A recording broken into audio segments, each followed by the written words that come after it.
Oke, pengantar persamaan kuadrat. Sebelum belajar persamaan kuadrat, kita kenalan dulu apa itu persamaan kuadrat ya. Jadi gini, misalnya aku buat sebuah persoalan. Kotak kuadrat dikurang kotak dikurang 6 sama dengan 0. Terus aku nanya sama kamu nih. Angka berapa yang bisa mengisi kotak ini sehingga yang sebelah kiri ini jadi 0. Jadi kamu bisa tebak-tebak angkanya, suka hati kamu gitu ya, mau masukin berapa. Nah yang B terus aku nanya gini, setelah kamu coba-coba kan, ada berapa angka yang bisa mengisi kotak-kotak ini. Nah gitu.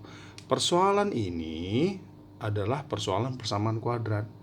Jadi selain kamu bisa menyelesaikannya dengan cara menebak-nebak, kamu bisa menyelesaikan nanti dengan cara faktorisasi. Itu ada dalam materi persamaan kuadrat gitu. Bayangin kalau nggak ada faktorisasi, kamu nebak-nebak angka ini kan repot ya, sia-sia masa mudamu nanti gitu.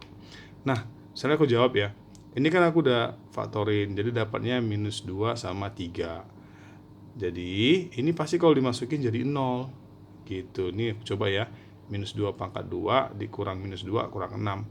Jadinya kan minus 2 kuadrat kan 4, minus minus ya, jadi tambah, kemudian kurang 6 jadi 0.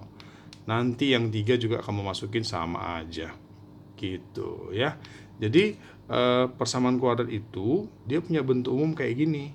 Nah, jadi ax kuadrat tambah bx tambah c sama dengan 0. Ada bentuk yang sama tapi salah satunya pangkat 2. Gitu yang disebut sebagai persamaan kuadrat. Cuman A-nya ini nggak boleh 0. Karena kalau A-nya 0 nanti yang sama pangkat 2 ini nggak ada. Jadi namanya bukan persamaan kuadrat lagi. Oke. Sebenarnya nggak harus ax kuadrat tambah bx tambah c sama dengan 0 ya. Jadi ini nggak harus x maksudnya gitu ya. Kamu bisa ganti apa aja. Yang penting yang ini sama yang ini sama. Jadi misalnya aku ganti kotak gitu ya.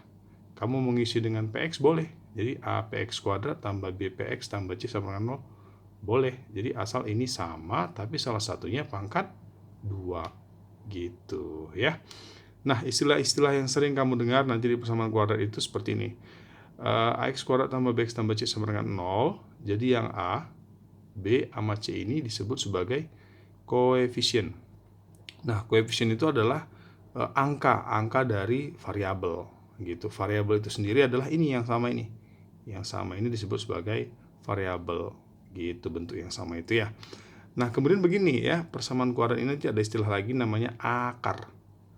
Akarnya itu artinya adalah pembuat nol. Jadi, kalau kita balik ke persoalan ini tadi, yang buat ini jadi nol kan minus 2 sama 3 nih. Nah, minus 2 sama 3 bisa disebut sebagai akar dari persamaan ini. Gitu ya. Nah, kemudian ada faktor. Nah, faktor ini nanti adalah proses pencari akar. Gitu. Jadi ketika faktornya dibuat sama dengan 0, maka nanti nilai X yang kamu dapat itu disebut sebagai akar.